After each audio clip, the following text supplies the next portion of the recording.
Movie స్టార్టింగ్‌లో ఒక అడ్వర్టైజ్‌మెంట్‌ని చూపిస్తూ, అందులో ఒక అందమైన అమ్మాయి బ్యూటిఫుల్ గోల్డ్ క్యాప్సూల్‌ని ప్రమోట్ చేస్తూ ఉంటుంది. ఆ అడ్వర్టైజ్‌మెంట్ ఏమని క్లెయిమ్ చేస్తుందంటే, ఈ క్యాప్సూల్ ఒక రకమైన మెడిసిన్ లాంటిదని. ఏ అమ్మాయిలైతే ఈ పిల్స్‌ని తీసుకుంటారో వాళ్ళ బాడీలోని హార్మోన్స్ చేంజ్ అయ్యి చూడడానికి చాలా అందంగా మారిపోతారని చెప్తారు. అయితే అది మార్కెట్‌లోకొచ్చిన ఫస్ట్ ఇయర్‌లోనే దానికున్న విపరీతమైన పాపులారిటీ కారణంగా మొత్తం అన్ని చోట్ల ఆ పిల్స్ అమ్ముడుపోతాయి. దీన్ని వాడిన ఏ అమ్మాయి అయినా సరే ఇన్‌స్టంట్‌గా వాళ్ళ బాడీలో చేంజ్ కనబడిపోతుంది. చాలా అందంగా మారిపోతారు. చెప్పాలంటే ఇదొక కొత్త రెవల్యూషన్ క్రియేట్ చేస్తుంది. కానీ 2 సంవత్సరాలు గడవక ముందే దాని సైడ్ ఎఫెక్ట్స్ బయటపడతాయి. కొంతమందికి తీవ్రమైన అలెర్జీలొస్తే మరికొంతమందేమో కొన్ని సెకండ్స్‌లోనే బ్రెయిన్ డెడ్ అయిపోయి చనిపోతారు. అయితే రీసెర్చ్‌లో తెలిసేదేంటంటే ఈ పిల్స్ డైరెక్ట్‌గా అమ్మాయిల బ్రెయిన్ పైన ఎఫెక్ట్ చూపించి వాళ్ళ మెదడుని మొద్దుబారిపోయేలా చేస్తున్నాయని, దాంతో వాళ్ళు చిన్న చిన్న పనులు చేయడానికి కూడా ఇబ్బంది పడుతూ ఉంటారు. ఈ పిల్స్ మెదడుపై, హార్మోన్లపై చూపించే ప్రభావం సైంటిస్టులు ఊహించిన దానికంటే ఘోరంగా ఉంటుంది. కొంతకాలానికి దీని కారణంగా బ్యూటిఫుల్ గోల్డ్ వైరస్ అనే కొత్త రకం వైరస్ పుట్టుకొస్తుంది. ఇది కేవలం ముద్దు పెట్టడం ద్వారానే వ్యాపిస్తుంది. అయితే ఈ వైరస్ సోకిన మహిళలందరూ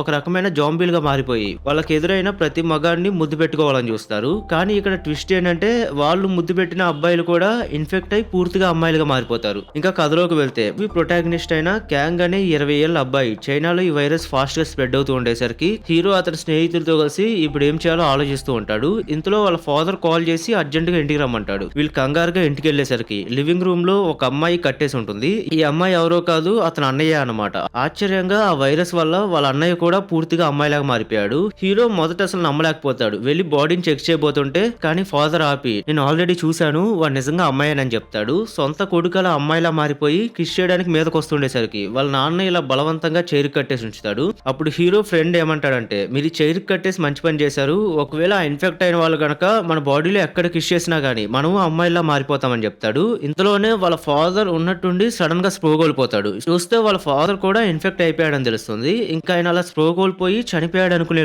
ఈ లోపే ఆయన ఒక అందమైన అమ్మాయిలా మారిపోతాడు. ఇంకా అలా అమ్మాయిలా మారిన వాళ్ళ ఫాదర్ కూడా హీరోని కిస్ చేయడానికి అన్నట్టు దగ్గరకు వస్తూ ఉంటే సమయానికి అతని ఫ్రెండ్ ఆపుతాడు. వాళ్ళ కుటుంబం మీకు చనిపోయిందని, ముందున్న వాళ్ళు కేవలం జాంబీస్ మాత్రమే అని యాక్సెప్ట్ చేసేసి వాళ్ళని వదిలేసి బయటకు పరిగెత్తేస్తారు. బయటకు వచ్చి చూస్తే అప్పటికే ఆలస్యం అయిపోతుంది. రోడ్లన్నీ ఆ వైరస్ సోకిన మహిళలతో నిండిపోయి ఎక్కడ చూసినా ఇన్ఫెక్ట్ అయిన అమ్మాయిలు కనిపించిన ప్రతి అబ్బాయిని కిస్ చేయడానికి ఎగబడుతూ ఉంటారు. పోలీసుల దగ్గరికి వెళ్దాం అనుకుంటే వాళ్ళు కూడా ఇన్ఫెక్ట్ అయిపోయారు. ఫోన్ సిగ్నల్స్ కట్ అయిపోతాయి. ఎవరిని హెల్ప్ అడగలేరు. ఇంకేం చేయాలో తెలియక అలా వీధి పక్కన కూర్చొని ఆలోచిస్తూ ఉన్నప్పుడు ఇంతలోనే హీరోకి ఒక ఐడియా వస్తుంది. అదేంటంటే ఈ జాంబీ మహిళలు అందమైన అమ్మాయిల్ని మాత్రం టార్గెట్ చేయడం లేదు. సో అందుకే తన ఫ్రెండ్ తో దగ్గరలో ఉన్న షాపింగ్ మాల్ కి వెళ్లి మనము అమ్మాయిలాగా రెడీ అవుదామని చెప్తాడు. కానీ చుట్టూ ఉన్న అమ్మాయిల వల్ల వీళ్ళెటు కదలేకపోతుండేసరికి ఇంకా ఫ్రెండ్ తను సాక్రిఫైస్ చేసుకోవడానికి రెడీ అయిపోతాడు. చాలా మంది అమ్మాయిలతో ముద్దులు పెట్టించుకొని చనిపోవడం కంటే బెటర్ చావు లేదని, నాకు ఎలాగో లవ్ ఎక్స్పీరియన్స్ లేదు కాబట్టి సో ఇదే నాకు మంచి ఛాన్స్ అని చెప్పి బయటకు వచ్చి అమ్మాయిల దృష్టిని ఆకర్షిస్తాడు. అలా అమ్మాయిలందరూ అతను కిస్ చేస్తూ ఉంటే ఇటువైపు హీరో ఆ మాల్ దగ్గరికి పరిగెత్తేస్తాడు. అదృష్టవశాత్తు ఆ మాల్ మొత్తం ఖాళీగా ఉండడంతో సో అమ్మాయిలా మేకప్ వేసుకొని బతికేందుకు ప్రయత్నిస్తాడు. అలా ఒక సంవత్సరం గడిచిపోతుంది. హీరో ఇప్పటికీ అదే బట్టల షాప్ లోనే ఉంటాడు. బ్యూటిఫుల్ గోల్డ్ వైరస్ మాత్రం చైనా మొత్తాన్ని ఆక్రమించేస్తుంది. రేడియోలో చెప్తున్న దాని ప్రకారం బతికి బయటపడ్డ వాళ్ళందరూ ఆ దేశంలోని వేరు వేరు భాగాల్లో సెటిల్ అయిపోయారు. కానీ హీరో మాత్రం ఒంటరిగా ఆ షాపింగ్ మాల్ లోనే ఉంటాడు. అమ్మాయిల బట్టలు, విగ్గు ధరించి బయటికెళ్లి కావాల్సినవన్నీ తెచ్చుకుంటూ ఉంటాడు. అలా ఒకసారి కార్ లో ఫుడ్ కోసం వెతుకుతూ ఉంటే వెనక సీట్ లో ఒక అమ్మాయి కనిపిస్తుంది. వెంటనే ప్రాణాలు కాపాడుకోవడానికి అక్కడ నుంచి పరిగెత్తేస్తాడు. కానీ ఒక ఇన్ఫెక్టెడ్ అమ్మాయి కూడా ఫాలో అవ్వకుంటూ వచ్చి హీరో సామాన్లు చెక్ చేసుకుంటూ ఉండగా వెనక నుండి దాడి చేస్తుంది. అకస్మాత్తుగా ఒక స్ట్రేంజర్ వచ్చి ఇతను కాపాడతాడు. ఆ స్ట్రేంజర్ తో పాటే ఇందాక కార్ లో చూసిన అమ్మాయి కూడా ఉంటుంది. కానీ ఆశ్చర్యంగా తను వీళ్ళపై దాడి చేయదు. అప్పుడే ఆ అమ్మాయికి కూడా వైరస్ సోకినా గానీ బట్ తనకున్న ఇమ్యూనిటీ పవర్ వల్ల తను ఇంకా జాంబీగా మారలేదని అర్థమవుతుంది. ఆ వ్యక్తి తన పేరు లీ అని, ఇంకా అమ్మాయి పేరు డాట్ అని పరిచయం చేస్తాడు. లీ ఒక సర్వైవల్ క్యాంప్ సభ్యుడు. మిగిలిన సర్వైవర్స్ కోసం వెతుకుతూ ఉన్న సమయంలోనే అతనికి డాట్ కనబడి తనను రక్షిస్తాడు. వీళ్ళ దగ్గర ఆల్రెడీ ఒక శాస్త్రవేత్తల బృందం ఈ వైరస్ కి వ్యాక్సిన్ కనిపెట్టడానికి ప్రయత్నిస్తూ ఉంటారు. అయితే ఇప్పుడు డాట్ కి మాత్రమే ఆ వైరస్ ని ఎదుర్కోగలిగే ఇమ్యూనిటీ ఉంది కాబట్టి సో తనను తీసుకెళ్లి తన ద్వారా వ్యాక్సిన్ కనిపెట్టాలనుకుంటాడు. వెళ్తూ వెళ్తూ మన హీరోని కూడా వాళ్ళతో పాటు రమ్మని ఇన్వైట్ చేస్తాడు. ఎందుకంటే ఈ మాల్ లో ఉండడం కన్నా మా క్యాంప్ లో ఉండడమే చాలా సేఫ్ అని చెప్తాడు. సో ఇంక మన హీరో కూడా వాళ్ళతో పాటు కలిసి బయలుదేరతాడు.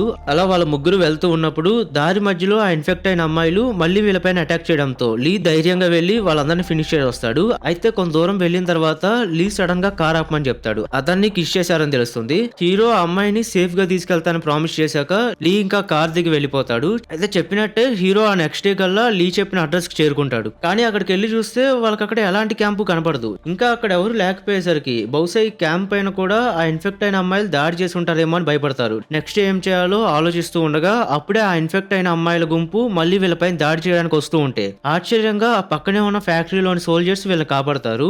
అప్పుడే లీ చెప్పిన క్యాంపు ఈ పాత ఫ్యాక్టరీయే అని, లోపల సైనికులు సైంటిస్టులు వైరస్ కి మందు కనుగొనే పనిలో ఉన్నారని తెలుస్తుంది. ఇక క్యాంప్ లీడర్ వచ్చి వీళ్ళకి వెల్కమ్ చెప్పి లోపలికి ఇన్వైట్ చేస్తాడు. క్యాంపుకి చేరుకున్నాక ముందర డాట్ నోట్ కి ఒక డివైస్ పెడతారు. సో అక్కడ ఉన్న అబ్బాయిలందరూ సేఫ్ గా ఫీల్ అవ్వడానికి నోట్ కి ఆ డివైస్ పెడతారు. ఎందుకంటే ఆమెకి ఇమ్యూనిటీ ఉన్నా గానీ బట్ తన శరీరంలో వైరస్ అయితే ఉంది కాబట్టి సో తను ముద్దు పెడితే వీళ్ళు ఖచ్చితంగా అమ్మాయిలా మారిపోతారు. తర్వాత క్యాంగ్ గాను డాట్ ఇద్దరు ఒంటరిగా ఉన్నప్పుడు ఆ డివైస్ ని తనే స్వయంగా ఓపెన్ చేసుకునేటట్టు హీరో తనకు సెట్ చేసేస్తాడు. ఇంకా వాళ్ళు డాట్ బ్లడ్ శాంపుల్స్ తీసుకున్నాక తన ఒక రూమ్ లోకి వెళ్ళి రెస్ట్ తీసుకుంటుంది. ఆ క్యాంప్ లీడర్ హీరోకి దగ్గరుండి ఆ ఫ్యాక్టరీ మొత్తాన్ని చూపిస్తూ ఉంటాడు. మొదట ల్యాబ్ లోకి తీసుకెళ్తాడు. అక్కడ ఉన్న chief doctor dot blood samples ని బాగా సీరియస్ గా టెస్ట్ చేస్తూ ఉంటాడు. యాక్చువల్ గా అతను ఒక ఆల్కహాలిక్ అయినప్పటికీ కానీ వాళ్ళ దగ్గర ఉన్న వాళ్ళలో ఇతనే బెస్ట్ డాక్టర్. తర్వాత ఇన్ఫెక్టెడ్ అమ్మాయిల్ని స్టడీ చేసే రూమ్ ని, ఇంకా ఆశ్చర్యంగా ఒక గదిలో అయితే అప్పుడే పుట్టిన బేబీస్ కూడా ఉంటారు. ఈ బేబీస్ ని మేము ఈ మధ్యనే కాపాడామని చెప్పడంతో హీరో ఎక్కువ ఆలోచించడు.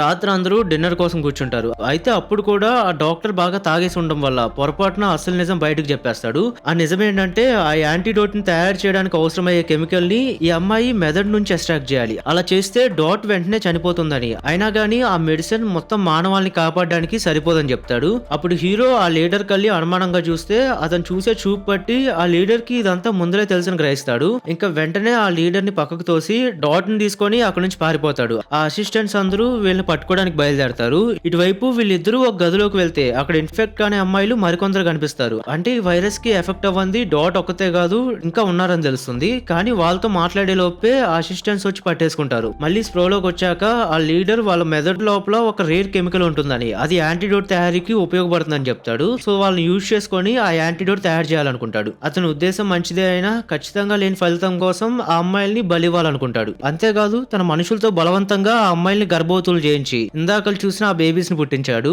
వన్స్ ఆ అమ్మాయిలు చనిపోయాక ఆ బేబీస్ ని కూడా యాంటీడోట్ కోసం ఉపయోగిస్తాడు. ఎందుకంటే వాళ్ళది కూడా సేమ్ రక్తమే కాబట్టి. వన్స్ అదంతా విన్నాక మానవాళ్ళని కాపాడడం కోసం హీరో కూడా ఆ ప్లాన్ ఒప్పుకుంటాడు. కానీ చివరిసారి డాట్ ను ఒకసారి కలవాలని అడుగుతాడు. ఆమెను కలిశాక మానవాళ్ళని కాపాడడం కోసం మీరు ఈ త్యాగం చేయాల్సిందే అని చెప్తాడు. డాట్ అది విని డిసప్పాయింట్ అవుతుంది. అండ్ వెళ్లే ముందల హీరో కావాలనే వాళ్ళని ఆపరేషన్ కోసం బయటకు తీసుకొచ్చినప్పుడు ఆ మౌత్ డివైస్ వేయమని చెప్తాడు.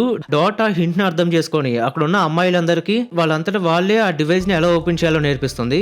మరుసటి రోజు ఆ అమ్మాయిలకి అందమైన డ్రెస్సులు వేయించి ఆపరేషన్ రూమ్ కి తీసుకెళ్తారు. అలాగే నోటిగా డివైజ్లు కూడా పెడతారు, హీరో సీక్రెట్ గా మోడిఫై చేసినవి. ఆపరేషన్ మొదలవగానే అమ్మాయిలు ఆ డివైజ్లు తీసేసి అక్కడ ఉన్న డాక్టర్ని ముద్దులు పెట్టి వాళ్ళని ఇన్ఫెక్ట్ చేస్తారు. ఇటువైపు హీరోనేమో ఆ ఇన్ఫెక్టెడ్ అమ్మాయిల్ని బంధించిన రూమ్ కి వెళ్లి వాళ్ళని బయటకు విడిపించేస్తాడు. సో దట్ ఆ జాంబీ మహిళలు ఈ సెక్యూరిటీ పైన అటాక్ చేస్తుంటే వీళ్ళు ఈజీగా అక్కడ నుంచి పారిపోవచ్చు. అండ్ ఆ ప్లాన్ వర్క్ అవుతుంది కూడా. ఆ అమ్మాయిలు ఫైనల్ గా పారిపోతారు. వాళ్ళ పిల్లల్ని తీసుకొని పూర్తిగా ఆ ఫ్యాక్టరీలోంచి బయటకు వచ్చేస్తారు. కానీ హీరో అక్కడే ఉండి రేడియో ద్వారా చైనాలోని మిగతా సర్వైవర్స్ అందరికి ఈ ఫ్యాక్టరీలో ఏం జరుగుతుందో బయట పెట్టేస్తాడు. అప్పుడే ఆ లీడర్ అతని పైన దాడి చేస్తాడు. ఇద్దరు చాలా సేపు ఫైట్ చేసుకున్న తర్వాత ఆ లీడర్ అతను చంపైపోతూ ఉంటే సరైన సమయంలో డాట్ వచ్చి కాపాడుతుంది. తన అలా అతనికి ముద్దు పెట్టేసి పక్కకు నెట్టేస్తుంది. కానీ ఆ పోరాటంలో డాట్ కి కూడా గాయమవుతుంది. ఇంకా చివరిగా రేడియో ద్వారా ఫ్యాక్టరీలో జరుగుతుందంతా బయట పెట్టేశాక డాట్ కి తన గాయం వల్ల బతకలేదని తెలుసు. కానీ హీరో ఆమెను ఒంటరిగా చనిపోనివాడు. చివరికి 2 వైర్లు కలిపి ఆ ఫ్యాక్టరీ మొత్తాన్ని పేల్చి తమను తాము త్యాగం చేస్తారు. ఈ విధంగా వాళ్ళిద్దరూ వాళ్ళ ప్రాణాలు త్యాగం చేస్తారు. బయటేమో ఆ బతికి బయటపడ్డ అమ్మాయిలు చేతిలో తమ పిల్లలతో ఆ ఫ్యాక్టరీ పేలిపోవడం చూస్తారు. ఇక్కడితో ఫేడ్ అవుట్ అయిపోతుంది. అంటే ఆ మహిళలు వాళ్ళకున్న నాలెడ్జ్ తో ఆ వైరస్ ని అంతం చేయాలని నిశ్చయించుకొని వెంట తమ పిల్లల్ని తీసుకొని కొత్త ప్రపంచాన్ని నిర్మించడానికి బయలుదేరతారు. ఇక్కడితో ఈ మూవీ ఎండ్ అవుతుంది. సో ఈ వీడియోకి ఇంతే ఫ్రెండ్స్. ఈ మూవీ మీకు ఎలా అనిపించిందో కింద కామెంట్ చేయండి. ఇంకో ఇంట్రెస్టింగ్ మూవీ స్టోరీతో మళ్ళీ నెక్స్ట్ వీడియోలో కలుసుకుందాం.